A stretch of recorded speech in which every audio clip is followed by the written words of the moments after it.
Prologue, the final broadcast. You ever hear a voice through static? Not random noise. Not interference. I mean a voice. One that knows your name.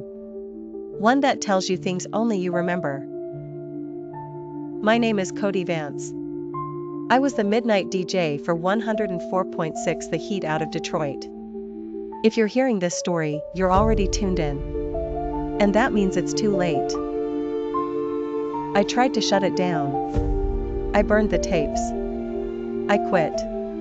But the signal kept coming back, on every station, every screen, even inside my own dreams. This isn't just a ghost story. This is a transmission from somewhere else. And it's looking for a host. Dead air. It started on a Tuesday. 12:13 a.m. The graveyard shift. Detroit was sleeping.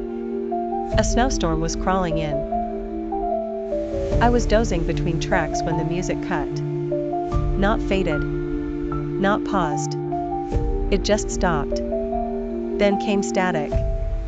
Then, her voice. Hello, Cody. It was Maggie. My sister. Who died 7 years ago. The lost tape. I checked the board. No calls. No inputs live. But the signal had a waveform. Clean, even. I burned it to a CD. Labeled it unknown_a.mp3. When I played it again, it was different. Do you remember the lighthouse? She said. You dropped your flashlight. A memory only she and I knew. But the station's server log had no entry. It had never gone out over the airwaves. And yet, I heard it. The numbers. The next night, it came back. 2:46 a.m. A number station. Old lady voice. Whispered and shaky. 7. 9. Obey. 14. Listen. Static. Then Maggie again. Stop listening. I tore off my headset. Frequency, 0 megahertz. That's not possible. Mute reflections. I started seeing things. Maggie in mirrors. In bus windows. Once I saw her mouthing along with the signal, seconds before I heard it. Was I hallucinating? Or had I become a receiver? The audio diary. I kept logs. January 21st, 2023. 2:47 a.m. Heard Maggie say, Vox invocatum. Latin. Means, the voice has been summoned. I think the signal isn't haunted. It's alive. The collector. I found Elise Quinn's site, Dead Frequencies. I emailed her. She replied fast. You're not alone. Do not rebroadcast it. That's how it spreads. She sent me names. Other DJs, archivists, sound engineers. All dead. Or missing. Static in the walls. The signal seeped in. I heard it in fridge hums. The toilet gurgled. Maggie's laugh. I unplugged everything. Still heard it. You're the antenna now. I vomited. Slept in the bathtub for days. Dead station. Back at the studio, my name was gone from the logs. The last show listed under my name was from 2019. I had been working there for 4 years since then. Maggie's tape. At Mom's house, I found Maggie's journal. Taped inside was a cassette.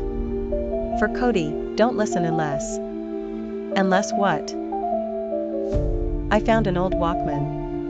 Pressed play. First, our favorite song. Then static. Then Maggie, if you're hearing this, the signal found you too. It came for Dad. Then me.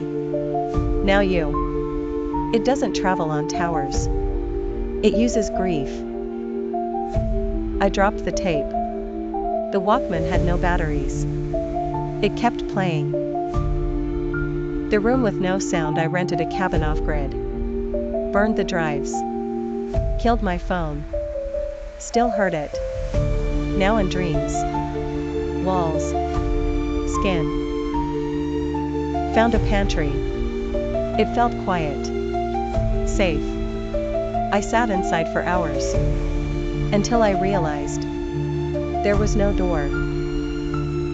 The broadcast January 31st. 3 a.m. Every East Coast station cut out. They all played a scrambled version of my voice. You are the wire. They are the wave. Receive. Receive. Reddit exploded. Some people heard their own names. Some fainted. One man went blind. I heard Maggie's laugh over the emergency tone. The source Elise tracked the signal. An old Cold War base in Alaska. Shut down in 1981. Experimental frequency testing, she said. But some say it reached too far. Brought something back. They called it Channel Zero. We flew out. Channel Zero, we broke in. Frozen equipment. Dust. Old switchboards. A door labeled Channel Zero, do not activate. We opened it. A transmitter still hummed. Elise screamed. On the screen, her father's face. Dead 20 years. Then mine. Then Maggie's.